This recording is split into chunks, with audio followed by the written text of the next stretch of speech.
이강민의 잡지사 10월호 두 번째 페이지. 하나만 알고 둘은 모르는 과학 지식인 곽재식 작가 겸 숭실사이버대 환경안전공학과 교수와 함께합니다. 어서 오십시오. 안녕하세요, 곽재식입니다. 반갑습니다. 자, 지난주에 2주년 특집을 저희가 함께 했고요. 이제 그 전주에 저희가 숫자에 관한 이야기를 했었는데 그때 이제 영상에 달린 댓글들을 몇 개 소개하고 가겠습니다. 뭐 일부 통하지 않는 것도 있지만 숫자야말로 만국 공통의 언어인 것 같습니다. 그렇죠. 댓글. 네. 곽 작가님 숫자 이야기도 모자라 결국 요일까지 하고 가시는 분이라고 하셨고요. 곽 작가님 하나만 더 하시는 게 혹시 주거래은행이 H은행이신데 이런 질문. 사실인가요? 예전에 이제 한때. 예전에 사라진 이제 외환은행이 있었죠. 예. 네. 외환은행은 주거래은행인 적이 마침 또 있었습니다. 그 계보가 아니지 않나요? 그 계보지 않나요? 그런가? 네. 그렇게 통합되지 않았나. 예, 알겠습니다. 요새 이제 그 전속 모델이 뭐 손흥민 선수, 그렇군요. 임영웅 씨, 그렇군요. 안효진 씨. 그렇군요. 그런데 곽지식 작가를 한번 써보시면 어떨까요? 하나만 더 H은행. 좋군요. 그리고 살 많이 빠졌다는 댓글이 많던데 뭐 다이어트에 성공하셨나요? 아닙니다. 좀 잘못 보시. 그러니까 뭐 약간 조금 줄었나 봐요 최근에. 예. 근데 뭐 곧 이건 다 왔다 갔다 할 수 있는 것이기 때문에. 시작부터 많이 조급해 보이시네요. 이런 질문은 최대한 단답으로 칼처리하고. 네네. 오늘 갈 길이 좀 먼. 오늘 갈 길이 멉니다. 오늘 갈 길이 멉니다. 오늘 진짜 하나만 더 얼마나 해야 될지 모를 상황이기 때문에. 알겠습니다. 네. 지난주에 이제 6개의 큰 질문이 있었는데 저희가 1번밖에 소화를 못해서 오늘 그렇습니다. 갈 길이 멉니다. 네. 그래서 부지런히 첫 질문을 들어볼게요. 일단 작가님 궁금한 게 숫자에는 끝이 있나요, 없나요? 없지요. 예. 그게 이제 끝이 숫자의 이제 절묘한 점인데요. 예. 이제 큰 수를 부르는 말들은 좀 정해져 있습니다. 우리가 이제 1억보다 만배 큰 수를 1조라고 하죠. 그죠? 네. 1조, 10조, 100조, 1000조가 있고 만조 뭐 이런 말은 잘 안 쓰죠. 1조보다 만배 더 큰 수를 경이라고 합니다. 그렇죠. 경이라는 말은 가끔 이제 무슨 어떤 뭐 회계를 처리한다든가 뭐 이런 뭐 우리나라의 뭐 빚이 얼마인데 그거가 뭐 어떻게 되면 어떻게 된다 뭐 이런 이야기 할 때 가끔 이제 가끔 보죠. 네. 들리는 숫자죠. 그래서 경 정도까지 많이 알고 계실 거예요. 예.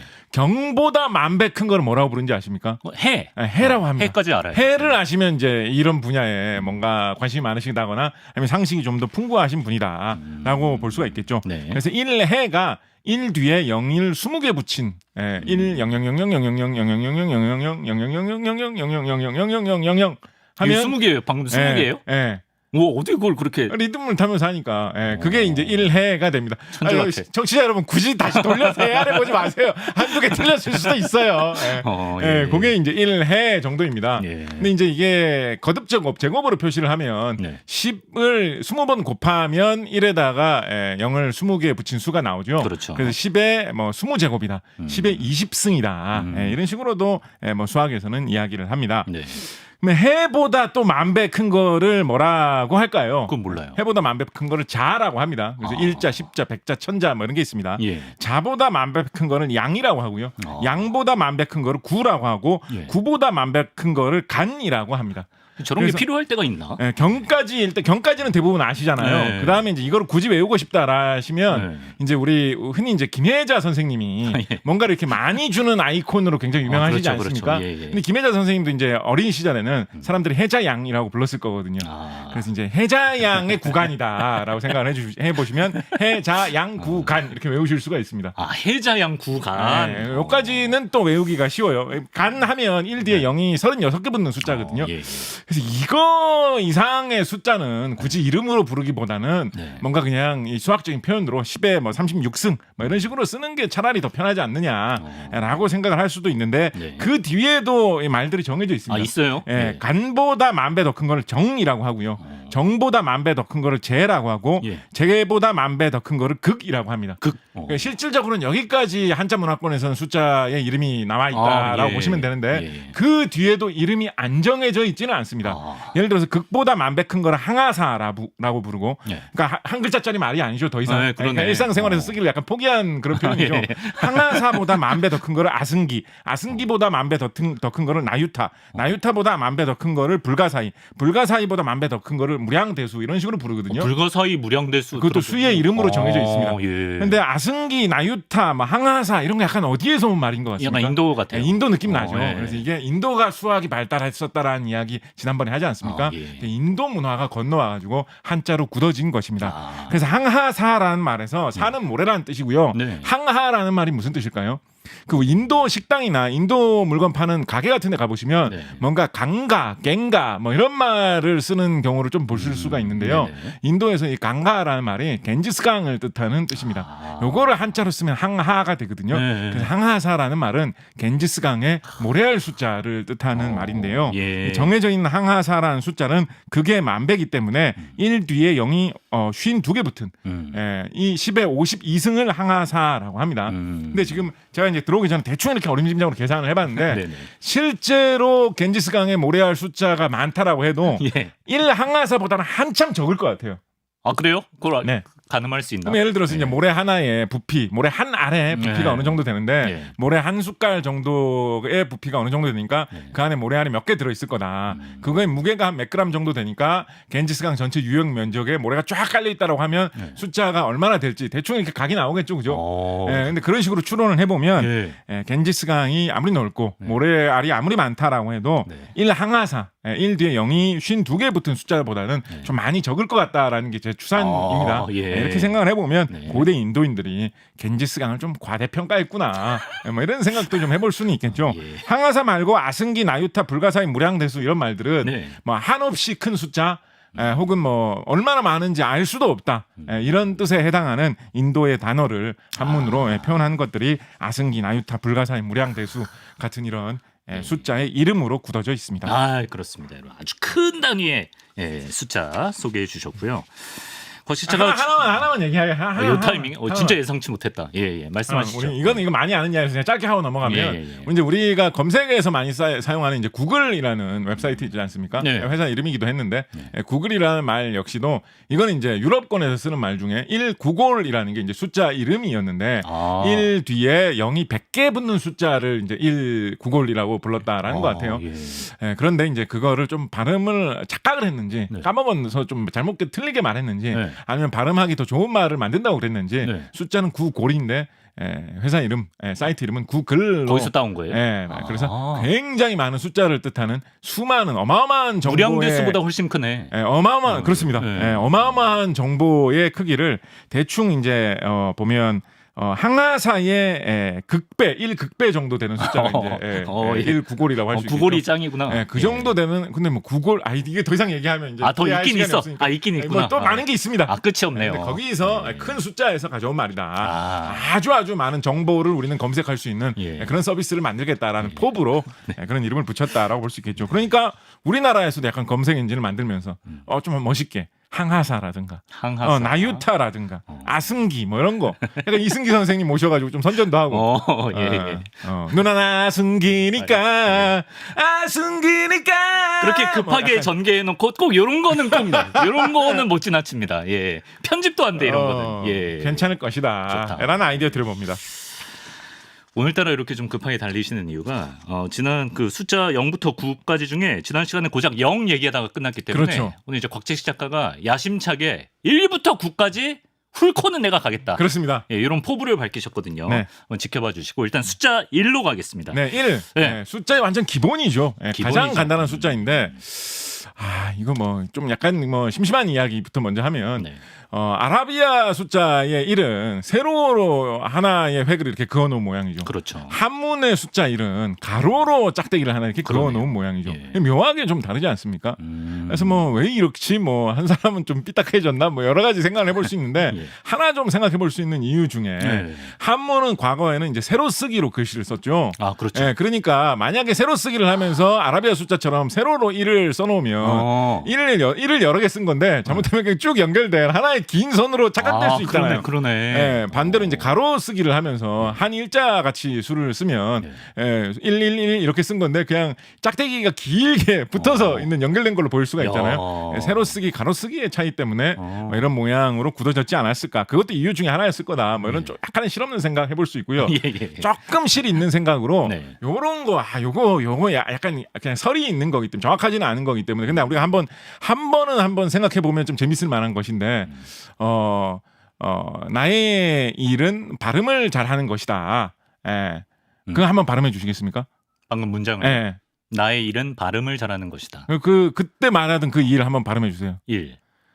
그러면 1이라는 숫자도 한번 발음해 아, 주시겠습니까? 이거 고저장난이 다른가? 한번 해보세요. 1, 2, 3, 4, 5, 6, 7, 8. 한번 1만 한번 해주세요. 1.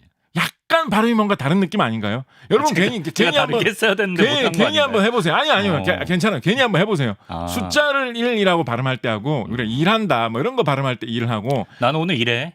그리고 나는 오늘 일해. 예를 들어서 내가 1번 일을 할 수도 있고 2번 일을 할 수도 있어요. 근데 오늘은 하필이면 1번 일을 하는 날이야. 저는 오늘 1번 일을 하는 날입니다. 그거를 이제 그냥 1해라고 한다면 어떻게 발음할까요?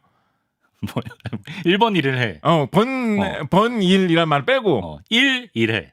그런 식으로. 네. 야, 앞에 1이라는 숫자를 말하는 거하고 일한다는 일하고 뭔가 발음의 느낌이 좀 다르지 않습니까? 더 약간 악센트가 센 것 같아요. 뭔가 그런 느낌도 좀 들고 숫자 그죠? 1에. 예. 그래서 이게 조선 시대에는 실제로 두 말의 발음이 달랐던 거 아니냐라는 이런 주장을 하시는 분들이 있습니다. 아, 그렇습니까? 왜냐하면 우리가 조선 시대 후민정음 처음 창제할 때 보면 뭐 옛 이응이라든가 지금 안 쓰는 발음을 표현하는 글자들도 좀 있잖아요. 그래서 그런 식의 뭔가 지금은 구분되지 않는 발음으로 숫자 1은 좀 달리 발음하지 않았을까라는 설이 있긴 있습니다. 그래서 1, 뭐 숫자의 제일 기본이고 좀 하잘것없는 일 같지만 의외로 고민해 볼 게 많은 것이다라고 이야기해 볼 수 있겠고요. 좀 수학적인 이야기를 하나 말씀을 드리자면 우리가 이제 수학 문제 중에 가장 간단한 문제 혹은 너무나 쉬워서 누구나 납득할 수 있을 만한 문제를 흔히 이야기할 때 1 더하기 1은 2같이 간단한 문제 1 더하기 1은 2라는 것처럼 자명하다. 그렇죠. 이런 식의 표현을 많이 쓰지 않습니까? 그런데 1 더하기 1이 2라는 거를 어떻게 증명할 수 있을까요? 이거 의외로 쉽지만은 않은 문제입니다. 우리 그냥 뭐 유치원에서 초등학교에서 배울 때는 뭐 사과 하나를 갖다 놓고 또 사과 하나를 갖다 놓으면 사과 2개죠. 그러니까 1 더하기 1은 2입니다. 이런 식으로 이야기를 합니다. 그런데 사과로 우리가 실험해 보면 이제 2가 됐다라는 건 이제 이해를 하겠어요. 그렇죠. 그런데 배 하나와 배 하나를 해놓고도 과연 배 2개가 된다라고 보장할 수 있을까요? 네? 배 2개잖아요. 물 1리터하고 물 1리터를 이렇게 같이 합하면 물 2리터가 된다라는 것도 과연 보장할 수 있을까요? 우리가 아까 실험에서 아까 이야기한 거는 사과 하나에 사과 하나를 더했더니 사과 2개가 된다라는 것만 실험에서 입증한 거잖아요. 그거 보니까 뭐 대충 배도 비슷하고 물도 비슷하고 뭐 사람 인원수 셀 때도 비슷하겠지라고 그렇게 대충 비슷하다고 여길 수는 있겠지만 사과 하나를 놓고 사과 하나를 놓은 다음에 우리가 관찰해 보니까 사과 2개가 되었다라는 사실로부터 사람 한 명을 갖다 놓고 사람 한 명을 갖다 놨을 때도 그게 사람 2명이 된다라는 거를 과연 확신할 수 있느냐라는 거예요. 세상에 있는 모든 물체가 세상에 얼마나 이상한 물체들이 많이 있습니까? 그렇죠. 다 하나 갖다 놓고 또 하나를 갖다 놓으면 둘이 된다라는 사실을 사과 하나 또 사과 하나 사과 2개라는 하필이면 또 왜 사과야? 이런 걸로 실험을 한번 한 걸로 그냥 다 넘겨 짚어도 되느냐? 그럼 다 실험을 해야 되나요? 이거 다 실험한다는 건 사실 비현실적이잖아요. 그죠? 워낙 많으니까. 이거 제일 어떻게 보면 수학의 기초에 해당하는 건데. 근데 그거를 다 실험을 해도 뭐 우주에 있는 모든 물체를 가지고 다 실험을 해야 되느냐? 이건 불가능한 일이잖아요. 그죠? 아니, 이게 의외로 좀 철학적으로 수학적으로 고민거리가 있는 문제였습니다. 그렇군요. 왜냐하면 19세기 정도 돼가지고 수학이 고도화되면서 우리가 수학적으로 이건 뭐 당연한 거지. 이건 이럴 수밖에 없지. 라고 무심코 넘어갔던 문제 중에 가만 보니까 그게 아닐 수도 있다. 그게 아니라고 가정해도 별 문제가 없다라고 하는 것들이 몇 개가 등장을 해가지고 사람들을 되게 놀라게 한 것들이 몇 개 있었거든요. 그래서 19세기 들어서 우리가 수학의 기본으로 돌아가가지고 예전에 이건 당연하지라고 생각했던 것들도 과연 논리적으로 철저하게 증명하려면 어떻게 해야지 좋을까 이걸 따져야 된다는 움직임이 19세기 후반, 20세기 초반에 상당히 많이 일어났습니다. 그래서 결국 지금 수학계에서 제일 좀 널리 유통되고 있는 것은 뭐냐면 이탈리아의 수학자 주세페 페아노라는 사람이 페아노 공리계라고 하는 어떤 그런 규칙 체계를 만들었어요.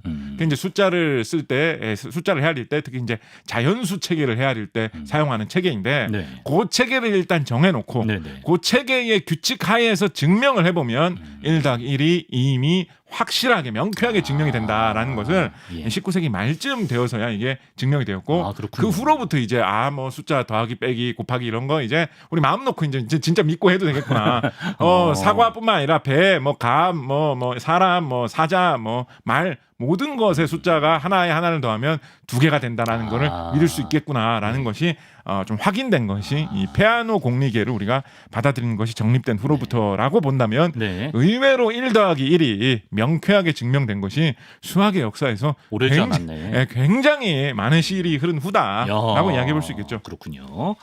자, 1 더하기 1은 2 나온 김에 2로 가겠습니다. 2는 어떤 숫자인가요? 2라는 거는 일단 하나와 하나를 더해서 2죠. 그렇죠. 그리고 이제 서로 다른 두 가지 상태를 나타낼 수 있는 숫자가 2이기도 합니다. 뭔가 상태가 한 가지만 있다면 그걸로 정보를 전달하거나 의사소통을 하는데 쓸 수가 없어요.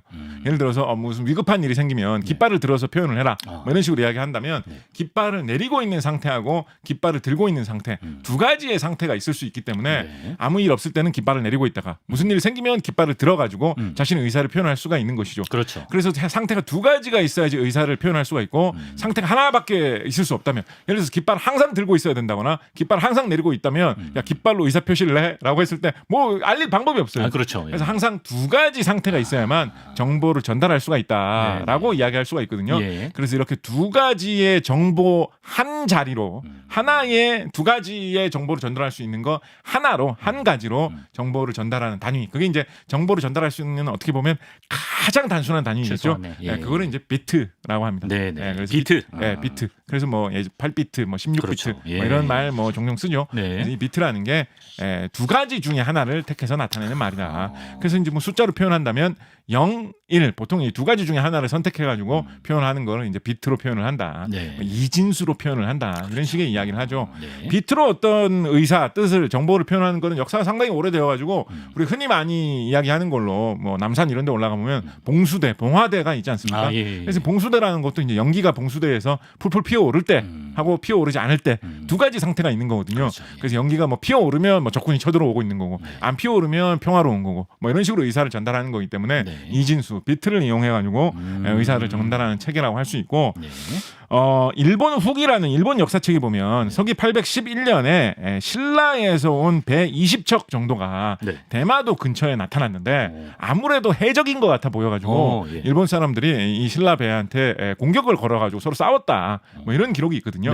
그런데 이 신라 배 20척이 아마도 밤이었나 보죠. 서로 횃불로 신호를 보냈다라는 게 일본 기록에 남아 있습니다. 그러니까 횃불로 비치를 보냈다가 안 보냈다가 요거를 잘 조합을 해가지고 야 여기 해적질을 하면 좀 털어먹을 거 있을까? 여기는 방비가 좀 심한 것 같아. 좀 더 나가가지고 딴 데 공격하자. 이런 걸 서로 의사소통을 하면서 주고받았다라고 하면 일종의 이진수를 활용한 디지털 통신 같은 방법으로 811년에 아마도 신라 해적들이 의사소통을 하는 방법을 개발했을지도 모르겠다. 뭐 이런 추측도 충분히 해볼 수가 있겠죠.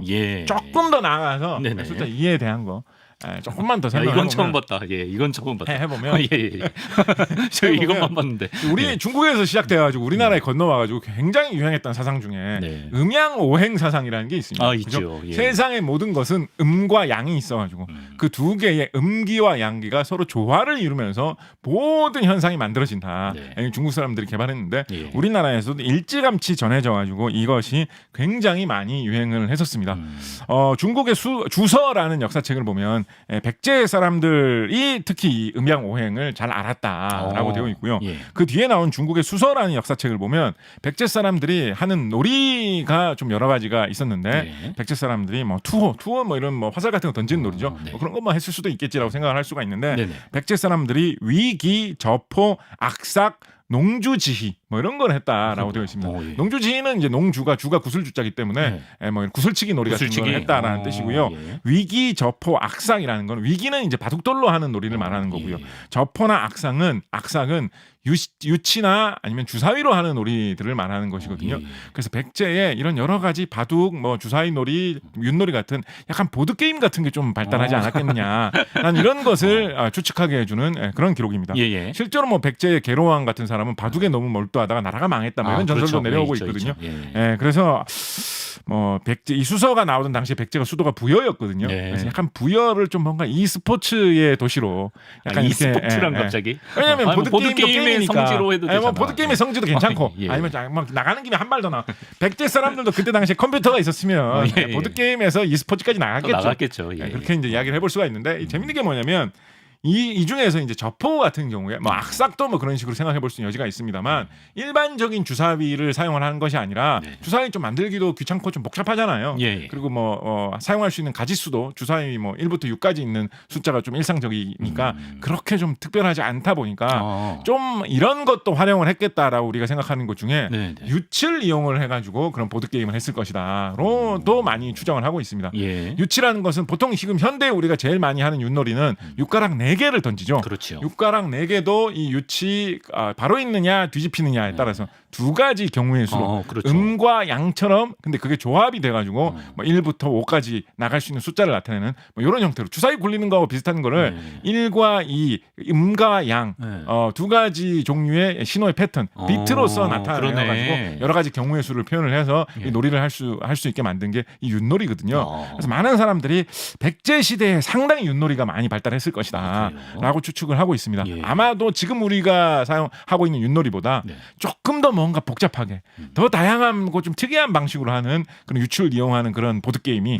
있지 않았을까 뭐 이런 식의 추측도 해볼 만하죠. 궁금하네. 그런 추측을 해볼 수 있는 흔적으로 하나 볼 수가 있는 게 뭐 백제 시대보다는 한참 더 후대인 유득공이라는 조선시대 18세기 학자가 쓴 경도 잡지라고 하는 책에 보면 이제 서울 사람들도 조선시대 후기에 서울 사람들도 이제 윷놀이를 했는데 뭐 항상 하는 것이 아니라 주로 윷놀이 뭐 연초 이럴 때 하지 않습니까? 명절 때 명절 때 윷놀이를 하면 그냥 뭐 이렇게 보드 게임으로서 즐기면서 윷놀이를 하기도 하지만 어떤 걸로도 윷놀이를 했다라고 유득공이 이야기를 하고 있냐면 그걸로 한 해의 운수를 점치는 걸로도 활용을 했다라는 거예요. 근데 애초에 이제 음양, 오행, 음기, 양기 이런 걸로 뭐 미래를 내다보고 점을 치고 이런 거에 많이 활용을 하지 않습니까? 근데 유치라는 게 이 원리 기본 원리 자체가 양 그 조화로 여러 가지 숫자를 나타내는 것이다 보니까 유치를 던져가지고 뭐가 나오느냐에 따라서 그 한 해 운세를 치는 게 사람들에게 되게 잘 받아들여져서 18세기 조선에서는 꽤나 유행을 했다라는 거예요. 그래서 유득공이 숟가락 4개를 3번 던져가지고 뭐가 나오는지에 따라서 이제 점을 치도록 되어 있는데 그러니까 그거를 이제 이 비트의 신호의 조합으로 그러니까 총 비트 계산하면 좀 복잡한데 왜냐하면 이게 단순히 5비트는 아니니까 4비트는 아니니까 하여튼 그렇게 해서 이제 유득공이 이 경도 잡지라는 책에 육가락 4개짜리 육가락을 3번 던져가지고 뭐가 나올 수 있는지를 쭉 정리해서 이제 표로 만들어놨어요. 아 그래요? 도도도가 나오면 무슨 뜻이다. 도도개가 나오면 무슨 뜻이다. 도도거리 나오면 무슨 뜻이다. 이거 쭉 정리를 했어요. 살펴보면 예를 들면 도도도 같은 경우에는 무슨 운수라고 적혀 있냐면 아견자모라고 되어 있습니다. 아이가 자애로운 어머니를 본다. 생각보다 좋은 거네. 근데 어떻게 보면 이게 무슨 말이야 이게 도대체. 근데 이제 운수라는 게 보통 이런 식으로 해설되는 경우가 많죠. 뭐야 우리 어머니 벌써 나이 많이 드셨고 나는 벌써 나이가 한참 됐는데 어머니 만나야 된다는 뜻이야 뭐야. 어머니가 자유로워진다는 거예요. 보통 무슨 뭔가 약간 비유법이죠, 그죠? 뭔가 어린이처럼 내가 아주 약한 처지가 됐는데 그때 나를 도와주는 사람을 만난다 이런 뜻이 아닐까? 해석 좋다. 뭐 이런 식으로 해석에 따라서 막 달라질 수 있는. 아니면 뭐. 내 친구 중에 김자모가 있는데 그 김자모를 희한하게 만났다 뭐 이런 걸 수도 있고 그죠? 옛날 예언은 막 이런 식으로 좀 해석하기가 좀 복잡하지 않습니까? 이런 식으로 은근히 이상한 예언들이 쭉 있는데 이것도 숫자 2에 담겨 있는 이 음양의 원리, 비트의 원리를 이용해 가지고 점치는 것이 18세기에는 상당히 유행을 했었다라는 것이죠. 말씀드린 대로 전체적인 이 운수가 나온 걸 쭉 훑어보면 좋은 운수가 좀 많아요. 그래요. 그래서 아마도 조선시대 사람들이 기왕에 윷 던지면서 운수 보는 거 연초에 좀 좋은 느낌이 나고 뭐 나쁜 거 나오면 수습 어떻게 할 거야? 나쁜 것도 좀 있어요. 있기는. 있어요? 근데 대체로 좋은 게 많습니다. 그럼 또 이제 조심하라 그러겠죠. 그렇습니다. 이제 2 왔는데 아직도 9에 대한 의지가 있으신가요? 물론이죠. 9까지 가나요? 가야 됩니다. 그럼 3. 3은 좀 쉽게 가죠. 오늘 저는 굉장히 역할이 편하네요. 숫자만 하나씩 던지면 되네요. 3은 한국인이 되게 좋아하는 숫자다. 뭐 이런 식으로 많이 알려져 있죠. 뭐 복삼자 뭐 이런 말도 많이 쓰기도 하고. 한글에서 세종대왕이 후민저금을 창제할 때 자음, 기역, 니은, 디귿, 리을, 미음, 비읍, 시옷, 이응 뭐 그런 것들은 뭐 발성 기관의 모습을 따라서 뭐 기역이라고 하면 기역이라는 발음을 할 때 혓바닥이 이렇게 꺾이는 모양을 참조를 해서 기역 모양을 만들었고 니은이라는 것도 니 하면 혓바닥이 약간 니은 모양으로 입 위쪽으로 이렇게 하게 되니까 그 모양을 뭐 따라서 어쩌고 이런 식으로 다 뭐 입의 모양 이런 거를 어렵게 표현해갖고 자음 모양을 만들었는데 모음 모양에는 그런 게 하나도 없죠. 모음 모양에는 그냥 가로획 세로획, 점. 이 세 가지가 천지인을 나타낸다라고 해서 그거를 조합해가지고 그냥 모음을 만들었다라는 식으로 좀 쉽게 넘어가고 있습니다. 그래서 더 좋은 거죠.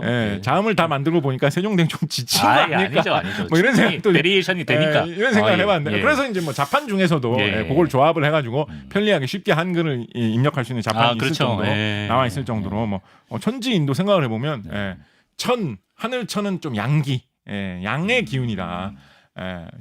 땅지는 뭔가 음의 기운이다. 네. 그래서 음양하면 그냥 두 개로 뭔가를 생각할 수도 있을 거거든요. 예. 그냥 이론상 두 개만 조합해도 뭔가 여러 가지를 만들 수 있단 말이에요. 그렇지. 수메르의 쐐기 문자 같은 거는 쐐기를 세로로 찍느냐 가로로 찍느냐를 많이 조합을 해가지고 굉장히 많은 문자를 표현하거든요. 예. 그런데 세종대왕 거기에 하나 천지 땅과 하늘 있는 그 사이에 사람 인이라는 걸 하나 더 붙여가지고 예. 세 가지를 조합해서 글자를 만들었다. 뭐 그게 좀 안정적이라는 생각을 많이 했나 봐요. 그래서 우리나라에 보면 뭐 이게 약간 갖다 붙이기 나름이라서 뭐 딴 나라라고 뭐 삼을 그렇게 안 좋아했겠습니까? 그죠? 삼 들어가는 거 뭐 많잖아요. 뭐 미국의 헌법에도 삼권 분립 뭐 이런 거 나오니까 있죠. 삼이야 뭐 천하 삼분의 뭐 여러 삼마리. 뭐 그런 것도 있고 예. 뭐 여러 삼 좋아하는 나라 많은데 굳이 좀 찾아보자면 우리나라의 어떤 시초 우리나라의 맨 시작을 알리는 어떤 신화라고 하면 뭐 떠오르십니까? 단군 신화. 단군 신화 다들 떠올리잖아요. 예, 그죠? 예. 근데 삼국유사에 실린 단군 신화를 보면 네. 이상하게 삼자가 막 난무를 합니다. 예? 일단은 그 구조부터가 예. 일단 환웅이라는 사람이 하늘에서 내려와 가지고 예. 그 아들인 단군이 나라를 세우는 거죠. 그죠? 네. 그리고 환웅은 뭐 하늘을 다스리는 환인의 뭐 아들이고 뭐 이런 식으로 맞습니다. 되어 있잖아요. 예. 그죠? 그러니까 환인, 환웅, 단군. 단군. 3단계 구조라는 전체 틀부터가 약간 3이네. 3단계로 예. 되어 있고요. 예. 환웅이 땅을 내려다보다가 어디를 보다가 땅을 좀 다스리고 싶다, 땅에 내려가고 싶다라는 생각을 했다라고 되어 있냐면 삼위태백이라는 곳을 보다가 땅에 내려가고 싶다라는 거를 떠올렸다라고 되어 있어요. 예. 왜 하필 삼위태백일까요? 삼위태백이라는 말이 무슨 뜻일까요? 지금 잘 몰라요. 설만분분해요. 3은 숫자 3이에요. 숫자 글자 자체는 석삼자를 써요. 예. 하늘에서 땅으로 내려오면서 하늘에서 내려온 사람이니까 뭐 신령스러운 어떤 증표 같은 거를 들고 와야 되지 않겠습니까? 그래서 하늘에서 내려준 부적이자 도장. 그러니까 하늘에서 내려온 사람이라는 어떤 증거품이겠죠. 네. 그걸 들고 내려왔다라고 하는데 그거를 천부인이라고 말하고 있거든요. 예. 근데 천부인을 몇 개 들고 내려오는지 아십니까? 3개인가요? 3개를 들고 내려왔다라고. 이상하게 천부인 하나만 들고 와도 될 거 아니에요. 3에 굉장히 집착하네. 근데 3개를 들고 내려왔다라고 돼 있어요. 그리고 천부인을 들고 내려오면서 자기 부하들을 데리고 올 거 아닙니까? 예. 부하들을 3,000명을 데리고 내려왔다라고 되어 있습니다. 예. 그리고 결정적으로 이 단군 신화에서 제일 드라마틱한 부분이 그 곰과 호랑이가 뭐 쑥 마늘 먹으면서 버티다가 뭐 어쩌고 하는 그게 제일 드라마틱하잖아요. 그렇죠. 예. 곰이 며칠 버티니까 사람으로 변하는지 아십니까?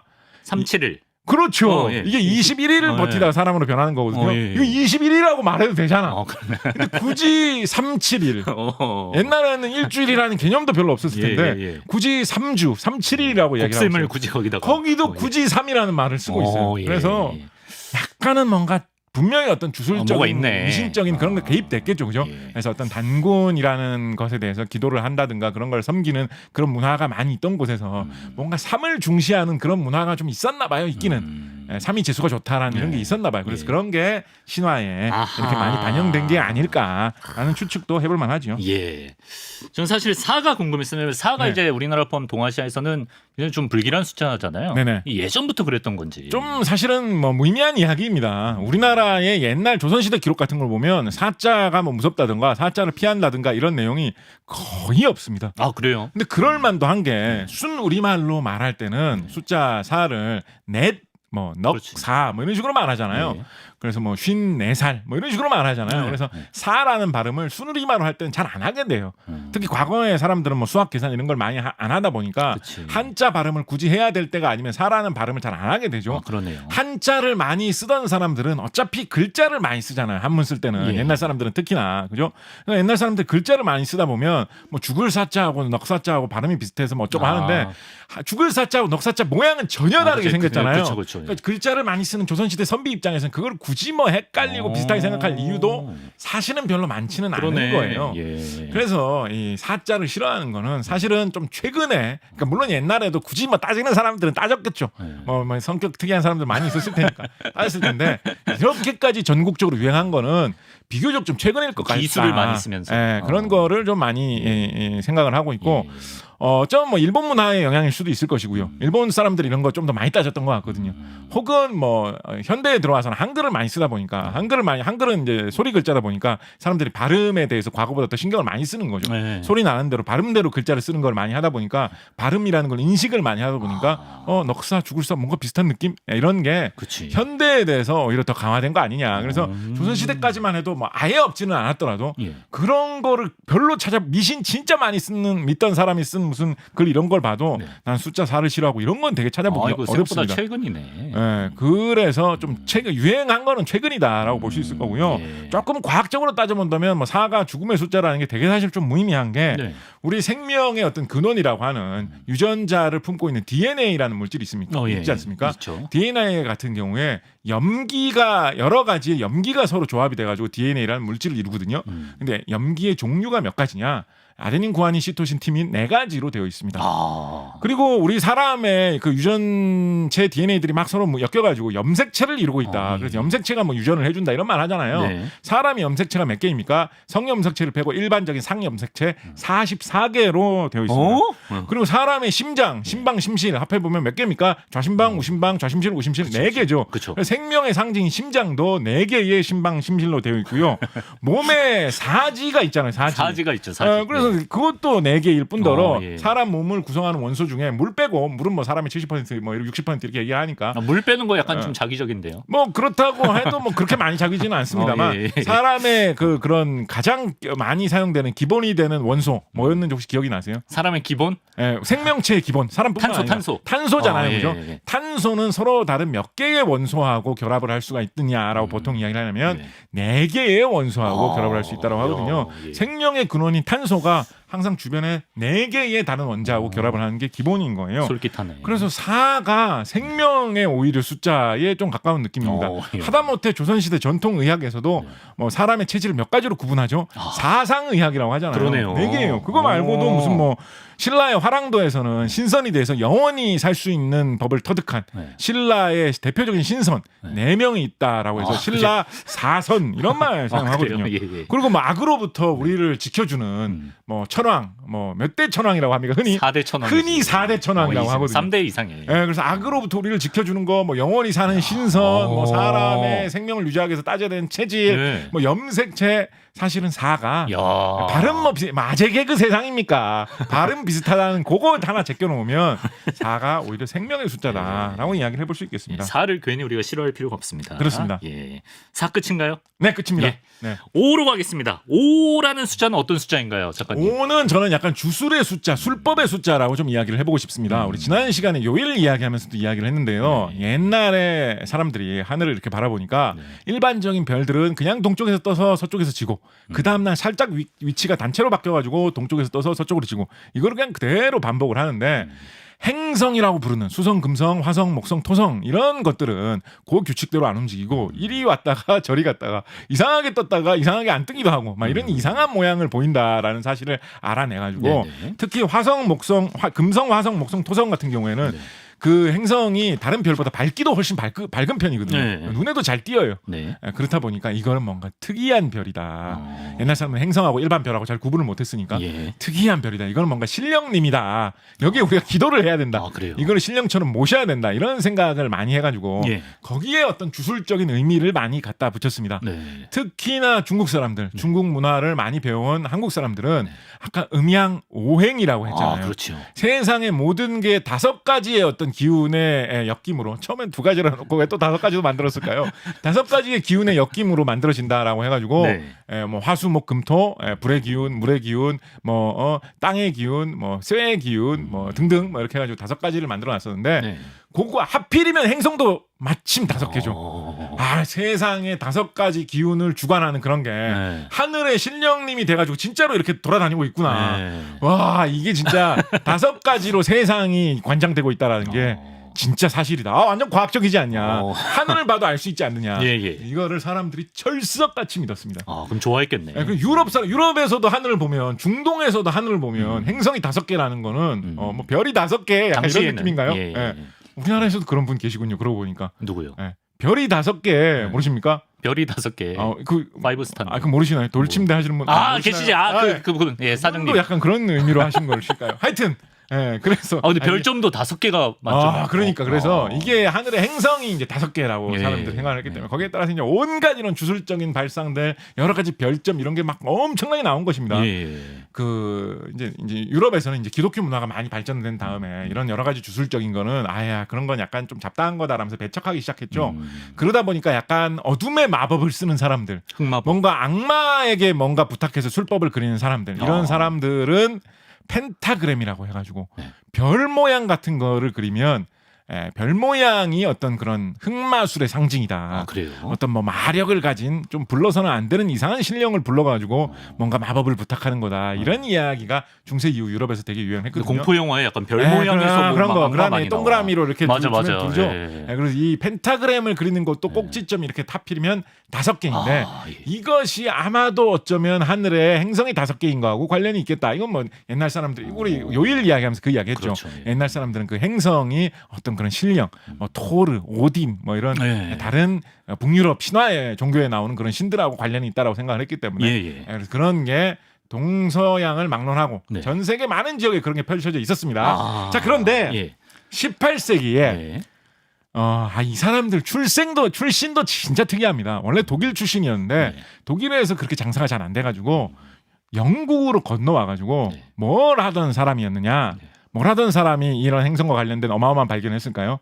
뭘 하던 사람이? 뭘 하던 사람이? 점 치던 사람? 아니요. 아니. 음악을 하던 사람. 음악. 예. 네. 오빠와 여동생 남매였는데요. 네. 오빠는 주로 이제 작곡이나 오래간 연주 같은 걸 하고요. 그렇게 유명한 사람이 아니었기 때문에 오빠가 작곡을 하면 노래를 불러줄 사람이 잘 없잖아요. 여동생이? 그래서 여동생이 노래를 불렀어요. 악동 뮤지션. 그런 식으로 해가지고 예. 약간 악동 뮤지션도 좀 몽골에서 지내다가 한국으로 오지 않았나? 예, 약간 영국판 악동 뮤지션 같은 이런 분이 윌리엄 허셜과 캐롤라인 허셜 남매인데요. 네. 이분이 음악으로 그렇게 생활을 하고 있었지만 음악 쪽으로는 악동 뮤지션보다 훨씬 잘 안 풀렸습니다. 그래요. 악동 뮤지션은 거의 뭐 지금 10여 년 이상 잘하고 있지 않습니까? 최고죠. 근데 그거보다 훨씬 안 풀렸습니다. 그래서 틈틈이 이분들은 약간 취미 비슷하게 뭐도 하셨냐면 밤하늘의 별을 보면서 그걸 연구하는 일도 약간 취미 비슷하게 하셨어요. 야, 남매가 같이 별 보기 쉽지 않은데. 보통 이제 오빠가 되게 그거를 많이 했는데 남매가 이 동생 캐롤라인 허셜 같은 경우에는 오빠가 너무 여기에 매달리니까 좀 불쌍해서 좀 많이 도와주냐 이런 느낌이에요. 착하다. 근데 캐롤라인 허셜도 진짜 대화를 해보니까 캐롤라인 허셜도 엄청 잘하는 거야. 그런데 이 사람들이 뭘 찾아냈느냐? 밤하늘의 행성이 5개가 아니라 사실은 천왕성이라는 것도 있다라는 사실을 이 사람들이 영국판 악동 뮤지션이라고 할 수 있는 이 음악가 출신으로 취미 삼아 천문학을 하던 이 사람들이 알아냅니다. 정말. 그래서 완전 이거 5가지 5라는 숫자가 별로 의미 없잖아. 6이 더 의미 있는 거 아니야? 이건 뭐야 이거?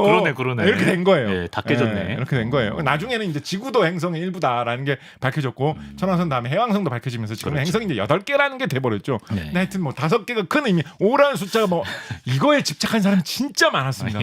뭐 케플러 이런 사람들도 여기에 매달렸는데 잘 보니 우리가 이제 얼핏 좀 뭐 쉽게 얘기하는 이런 거 좀 듣다 보면 저도 예전에 이렇게 착각하고 있었던 적이 있었는데 맨눈으로 보면 천왕성은 안 보이기 때문에 망원경이 개발되기 전까지는 행성이 5개인 줄 알았다라고 넘어가는 경우가 많은데 그게 아닙니다. 아니에요? 천왕성까지는 되게 희미해서 사람들이 관심을 안 줘서 그렇지 천왕성만 해도 눈을 부릅뜨고 눈 좋은 사람이 보면 맨눈으로도 볼 수 있어요. 그래요? 근데 너무 희미하니까 사람들이 뭐 별이 있는지 없는지 잘 모르겠고 이러면서 성의 있게 안 본 거예요. 만약에 좀 유심히 천왕성을 보는 사람이 있었다면 애초에 행성이 6개가 있었다는 사실을 알 수 있었을 거거든요. 근데 그건 좀 성의 있게 유심히 논리적으로 잘 과학적으로 철저히 따지지 못하는 바람에 사람들이 한때 5라는 숫자에 엄청 주술적으로 매달린 잘 적이 있었다. 살펴봤으면 6에 집착했을 수도 있는데. 얘기해 볼 수도 있겠죠. 오늘 너무 간절하셔서 저희가 시간을 좀 많이 드리고 싶은데 뭐 최대한 지금 5까지 왔는데 지금 6, 7, 8, 9, 10분 정도 드려도 되나요? 4개만 다 하면 되는데 아직 4개만. 근데 우리가 라디오 편집을 해도 어쨌든 4개만 한 7분? 4개만. 7분 하나 2분씩 하나 1분 30초씩. 6 가시죠. 6 하면 이제 우리가 진짜 짧게 합시다. 오늘 진짜 열심히 하시잖아. 6 이야기도 많이 있는데 진짜 이거 뭐 핵심 웃긴 거 하나만. 6하면 이제 만들 떠올리는 게 이제 666입니다. 악마의 숫자, 짐승의 숫자라고 그렇죠. 하는 이게 이제 뭐 요한 계시록의 악마를 상징하는 숫자, 짐승의 숫자로 나와가지고 악의 상징이고 뭐 이런 식으로 많이 이야기를 하죠. 근데 이게 이제 대중들 사이에서 정말 유행한 거는 사실은 오맨이라는 영화가 나오면서 머리에 666이라는 숫자가 이제 악마의 아들에게는 새겨져 있기 때문에 이게 뭐 악마의 상징으로 영화가 나오면서 되게 이제 유행을 했는데요. 자, 그런데 이거 여러분 이거 진짜 여러분 이 이야기 듣고 다시 보시면 좀 새롭게 보이실 거예요. 오맨을 오맨 1편에서 그 데미안이죠. 극중의 이름이 극중 이름의 그 머리에 666이라는 숫자가 새겨져 있는 거를 발견하는 그 장면을 보면 이마를 이렇게 딱 파헤쳐 보면 66이라는 숫자가 이렇게 6 숫자 3개가 이렇게 소용돌이처럼 모여 있는 모양으로 딱 새겨져 있거든요. 예. 그 보면 약간 숫자 6이 3개가 모여 있는 모양이 되게 음침해 보이기도 해요. 자, 그런데 여기에서 어떤 결정적인 문제점이 뭐겠습니까? 결정적인 문제점이 뭐예요? 거꾸로 보면 아니요. 아니. 그 숫자가 네. 아라비아 숫자라는 거예요. 아라비아 숫자.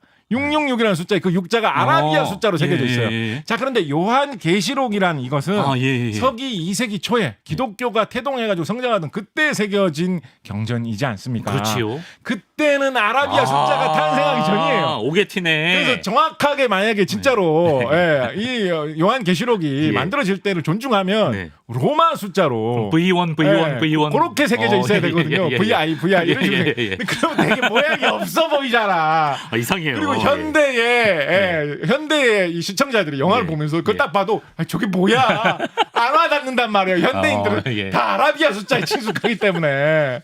그래서 그렇죠. 예. 그래서 이거 쓴 사람들이 약간 눈물을 머금고 야, 아라비아 숫자로 해야지 알아보지. 그렇지요. 그래서 그런 666 표시가 아라비아 숫자로 나와 있다 그런 것은 그야말로 좀 영화일 뿐이다. 이런 좀 받아들이셔도 되겠습니다. 6은 이게 끝인가요? 끝입니다. 6은 짧게 하고 재밌네요. 넘어가기로 했죠. 알겠습니다. 럭키 세븐 7 행운의 숫자잖아요. 네, 7. 뭐 럭키 비키. 럭키 비키. 저는 뭐 네. 기분이 좋은 일이 있을 때 제 이름은 곽재식이지 않습니까? 그렇죠. 그래서 저는 이제 럭키 시키라는 말도 좀 자주 사용을 언제부터요? 하는데요. 뭐 저는 종종 집안에서 특히 많이 사용합니다. 예전부터요? 기분 좋은 일 있을 때. 럭키 비키라는 그걸 본 순간부터. 난 럭키 시키라고 해야 럭키 되겠다. 시키 좀 이상한데. 기분 좋은데 럭키 시키잖아. 잡지사 구독자라면 럭키 시킵니다. 오늘은 1부터 9까지 다 할 수 있다니 럭키 시키잖아. 약간 이런 식으로 예전 많이 하고 하는데 왜 7이 행운의 숫자로 자리 잡게 되었을까? 우리나라에서는 과거에 먼 옛날 과거에 7이라는 숫자를 뭐 그렇게까지 행운의 숫자로 좋아한 것 같다는 느낌은 별로 없어요. 그래서 아무래도 이제 유럽 쪽에서 생긴 문화가 좀 넘어온 것으로 많이들 생각을 하고 있는데 유럽에서는 왜 7을 좋게 생각을 했느냐? 아무래도 뭐 여러 가지 뭐가 많이 있습니다. 그것도 뭐 무슨 뭐 이래서 저래서가 뭐 그런 것도 있어요. 도형 중에 제일 기본이 되는 도형이 삼각형하고 사각형이지 않습니까? 이각형 뭐 이런 건 없잖아요. 그죠? 오각형부터 너무 복잡하단 말이에요. 삼각형의 내각의 합은 180도, 사각형의 내각은 합은 360도 이런 건 외우고 있지만 오각형 뭐 이런 건 뭐 잘 안 생각한단 말이에요. 삼각형, 사각형이 기본인데 3하고 4를 더하면 뭐 7이니까 그게 제일 완전한 느낌이다. 뭐 그런 여러 가지 이야기들이 있는데 제일 많이 퍼져 있는 이야기는 우리 성경책을 보면 하느님께서 세상을 만드실 때 6일 동안 만드시고 7일째 뭐 쉬셨다 이런 식으로 되어 있죠. 7이라고 하면 뭔가 다 완전히 완료가 되고 좀 이렇게 아늑하게 안식을 취하는 느낌, 쉬는 느낌이 나기 때문에 약간 좋은 숫자로 굳어지지 않았느냐라는 이야기가 제일 많이 퍼져 있는 편입니다. 끝. 7 요까지 하죠. 7 끝. 7도 사실 좀 재밌는 거 많은데 요까지만 하도록 하겠습니다. 8은 뭔가 8. 8이라고 하면 이제 우리 해볼 수 있는 이야기가 팔자 이야기를 해볼 수가 있겠죠. 팔자? 팔자. 팔자주탈 때 팔자. 사주팔자 할 때 팔자. 사주팔자라는 말의 이제 뜻이 무엇이냐면 옛날 사람들은 사람의 운명을 따질 때 그 사람의 태어난 생일하고 태어난 이 시각을 이용을 해가지고 그 사람의 운명을 알 수가 있다라고 생각을 했죠. 그래서 그 사람이 태어난 월과 일, 그 다음에 아니지 태어난 해와 월과 일, 그리고 태어난 시각, 요거 네 가지를 글자로 표현을 하는데 글자로 표현을 할 때 보통 옛날 사람들은 이제 갑자를 이용을 해가지고 간지를 이용을 해가지고 갑자, 을축 뭐 이런 방식으로 연도나 뭐 달이나 날이나 시간을 표현하는 경우가 많이 있었거든요. 그래서 그 사람이 언제 태어났는지를 뭐 갑자년, 뭐 을축월, 뭐 무슨 뭐 신미일, 뭐 갑자시에 태어났다. 뭐 이런 식으로 표현을 해가지고 그걸로 이제 운수를 점치는 거죠.